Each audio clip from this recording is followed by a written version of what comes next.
তীব্র শীতে কাঁপছে উত্তরাঞ্চল। সর্ব উত্তরের জেলা পঞ্চগড়ের সর্বনিম্ন তাপমাত্রা রেকর্ড হয়েছে 7.8 ডিগ্রি সেলসিয়াস। চুয়াডাঙ্গায় অব্যাহত রয়েছে মৃদু শৈত্যপ্রবাহ। ঘন কুয়াশার হিমেল হাওয়ায় বিপর্যস্ত জনজীবন। হাসপাতালে বেড়েছে শীতজনিত রোগী। এই জেলায় সর্বনিম্ন তাপমাত্রা রেকর্ড করা হয়েছে 9.3 ডিগ্রি সেলসিয়াস। নওগাঁয় দিনের সূর্যের দেখা পেলেও সন্ধ্যা থেকে সকাল পর্যন্ত তীব্র শীত অনুভূত হচ্ছে। দিনাজপুরে মাঝারি শৈত্যপ্রবাহ বইছে, সবচেয়ে বেশি বিপাকে নিম্নবিত্তরা।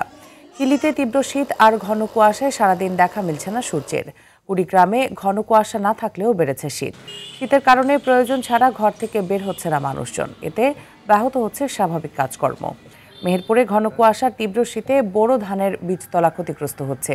এতে ধান আবাদ নিয়ে বিপাকে কৃষকরা। এ বিষয়ে বিস্তারিত জানাতে মেহেরপুর থেকে সরাসরি যুক্ত হচ্ছেন সহকর্মী মাজেদুল হক মানিক। মানিক, শীতের প্রভাবে বীজতলাগুলোর কি অবস্থার, কৃষকরা কি বলছেন?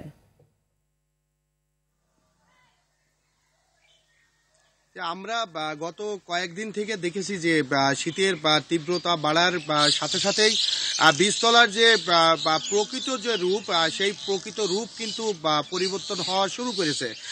বিশেষ করে ঘন কুয়াশার কারণে যেমনি বীজতলার যে ধানের চারা মারা যাচ্ছে, তেমনি কিছু কিছু ধানের চারা সেটা হচ্ছে ছোট হয়ে আসছে, অর্থাৎ তার যে পাতা সেটা পুড়ে ছোট হয়ে আসছে। অনেক ক্ষেত্রে তার শিকড় পর্যন্ত মানে পুড়ে সেই চারা নষ্ট হয়ে যাচ্ছে। আমরা চাষিদের সাথে কথা বলেছি। চাষিরা বলছেন যে এরকম যদি শৈত্যপ্রবাহ এবং কুয়াশা যদি অব্যাহত থাকে, সেক্ষেত্রে বোরো ধান আবাদে কিন্তু বড় ধরনের একটা ধাক্কা খেতে যাচ্ছেন কৃষকরা। তবে এখানে একটু আশার কথা জানিয়ে রাখি যে আমরা দেখেছি যে দেশের বিভিন্ন স্থানে পলিথিন প্রযুক্তিতে বীজতলা তৈরি হয়, পলিথিন এবং বেড প্রযুক্তিতে, সেটা কিন্তু আমাদের এই মেহেরপুর জেলায় সেটার কিন্তু পরিমাণ কম। তবে এবছরে অনেক কৃষক পলিথিন দিয়ে বীজতলা বা ঢাকার যে প্রযুক্তি সেটি ব্যবহার করছেন এবং মাঠ পর্যায়ে তার ফলাফল কিন্তু অসাধারণ ফলাফল হয়েছে।